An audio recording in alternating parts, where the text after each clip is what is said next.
Renata volvió de Grecia decidida a seguir viviendo como antes, aferrada a la intensidad, a las noches largas y a la idea de que la libertad era no elegir, sin darse cuenta de que mientras más corría para evitar el futuro, más sola se sentía, hasta que una serie de decisiones impulsivas la llevó a enfrentarse, por primera vez, a la verdad que tanto temía, que huir no era vivir y que quedarse también podía ser una forma profunda de libertad.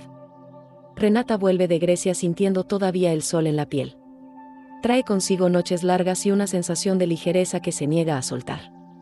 Está convencida de algo: si logra mantener exactamente la misma vida que tenía antes de graduarse, entonces nada tendrá que cambiar de verdad.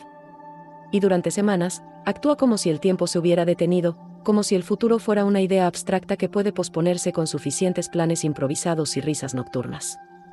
Se levanta tarde, sale sin rumbo, propone encuentros espontáneos. Insiste en repetir esos rituales que antes funcionaban como anclas emocionales. Para ella, la libertad consiste en no elegir, en no comprometerse. Quiere seguir siendo esa versión de sí misma que siempre se sintió deseada, interesante y viva, precisamente porque no pertenecía a ningún lugar fijo. Para Renata, moverse siempre fue sinónimo de existir, y detenerse le resulta insoportable, porque en el silencio empiezan a aparecer preguntas que no sabe cómo responder. Intenta con todas sus fuerzas mantener la dinámica con sus amigas, Valeria y Sofía. Les escribe mensajes larguísimos, les manda fotos absurdas, les propone escapadas repentinas, cafés eternos, noches que empiecen sin plan y terminen sin hora. Pero poco a poco, empieza a notar algo que le duele más de lo que quiere admitir: casi siempre están ocupadas. No de una forma fría ni distante, sino profundamente comprometidas con algo que están construyendo para ellas mismas. Valeria siempre tiene entrevistas, horarios, un cansancio de quien persigue metas claras. Sofía, aunque más silenciosa, también parece estar avanzando hacia un lugar propio, con pasos lentos pero firmes. Renata comienza a sentirse como si se hubiera quedado parada en el andén mientras el tren de sus amigas ya ha arrancado. Ese desplazamiento no se manifiesta de inmediato como tristeza, sino como una incomodidad constante, una ansiedad que se disfraza de energía. Porque Renata no sabe estar triste sin movimiento, no sabe detenerse a llorar sin convertirlo en una noche larga o en una decisión impulsiva. Empieza a deprimirse sin ponerle nombre, sintiendo que su brillo depende cada vez más de factores externos, de la atención, del deseo ajeno, de la intensidad del momento. Y cuando eso falta, el vacío se vuelve ensordecedor. En ese estado conoce a un hombre de 40 años. Alguien con una vida aparentemente resuelta, con historias ya vividas y con una seguridad que la desarma. No le exige definiciones ni le promete un futuro, solo la mira como si ella representara todo lo que él ya dejó atrás. Renata se siente atraída, no tanto por él, sino por la sensación de seguir siendo joven, impredecible, deseable. Empieza a salir con él como una forma de reafirmarse, como si esa relación fuera una prueba silenciosa de que todavía puede vivir al margen de las expectativas, aunque en el fondo algo no termine de encajar. Mientras tanto, el mundo real empieza a llamar con más insistencia.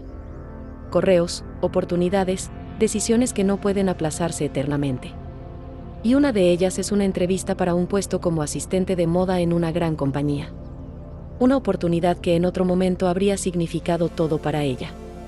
Porque Renata siempre tuvo talento, intuición y una sensibilidad estética natural. Sin embargo, conforme se acerca la fecha, empieza a sentir que esa entrevista no es una puerta, sino una jaula. Que aceptar implicaría quedarse, comprometerse, elegir un camino que ya no podría abandonar tan fácilmente. El día de la entrevista, simplemente no se levanta a tiempo. Se dice a sí misma que no está lista, que todavía no es el momento, que la vida no debería empezar de una forma tan seria. Y deja pasar la oportunidad con una mezcla de alivio y culpa, como si hubiera ganado tiempo a costa de sí misma. Esa decisión se suma a otras pequeñas renuncias que va acumulando sin darse cuenta, justificándolas todas con la palabra libertad, aunque cada vez le pesa más sostenerla. La caída se acelera cuando acepta una invitación impulsiva para viajar a Las Vegas con personas que apenas conoce. Una decisión tomada casi sin pensar, seducida por la promesa de luces, exceso, ruido y anonimato. Está convencida de que allí podrá volver a sentirse viva sin tener que explicarse nada. Durante el viaje, se deja arrastrar por un ritmo que no le pertenece. Noches interminables que no la llenan, risas que se sienten huecas, conversaciones que no dejan huella. Despierta cada mañana con una resaca que no es solo física, sino emocional. Una sensación de vacío que ni el ruido ni el alcohol logran tapar. Y es en una de esas madrugadas, lejos de todo lo que conoce, cuando Renata se enfrenta por primera vez a una verdad incómoda. No se siente libre, sino profundamente perdida. No se siente audaz, sino cansada. Y entiende que muchas de las decisiones que ha tomado no nacen del amor por la vida, sino del terror a detenerse y descubrir quién es cuando no hay estímulo, cuando no hay escenario, cuando no hay alguien que la mire y la confirme. Regresa de Las Vegas con el corazón pesado y una claridad que duele. Es consciente de que ha estado intentando revivir una versión de sí misma que ya no existe, que el verano eterno de Grecia no puede sostener una vida entera. Y que su intensidad, esa que siempre fue su orgullo, se ha convertido en una forma sofisticada de huir del miedo. Por primera vez, Renata se permite aceptar que está triste, que está confundida, que no sabe qué sigue. Y aunque eso la asusta, también la alivia. Renata no se transforma de un día para otro, ni abandona su esencia rebelde. Pero empieza a entender que la verdadera libertad no está en correr sin rumbo ni en rechazar toda estructura. Está en elegir conscientemente, incluso cuando elegir implica perder algo. Y que tal vez el acto más valiente de su vida no sea huir, sino quedarse el tiempo suficiente para construir algo propio sin dejar de ser ella. Con el paso de las semanas, Renata empieza a transformar esa claridad incómoda en algo distinto, menos autodestructivo, más honesto. Sin hacer grandes anuncios ni promesas solemnes, comienza a ordenar ideas que siempre tuvo pero que nunca se permitió tomar en serio. Bocetos que había dibujado por diversión, combinaciones de telas, colores y siluetas que reflejan su forma de habitar el mundo. Por primera vez, no lo vive como un impulso más, sino como una posibilidad real. Algo que puede construir sin traicionarse, entendiendo que crear no significa encerrarse, sino darle forma a su libertad. Así es como decide iniciar su propia marca de ropa. No como un proyecto grandioso e inmediato, sino como un proceso lento y consciente.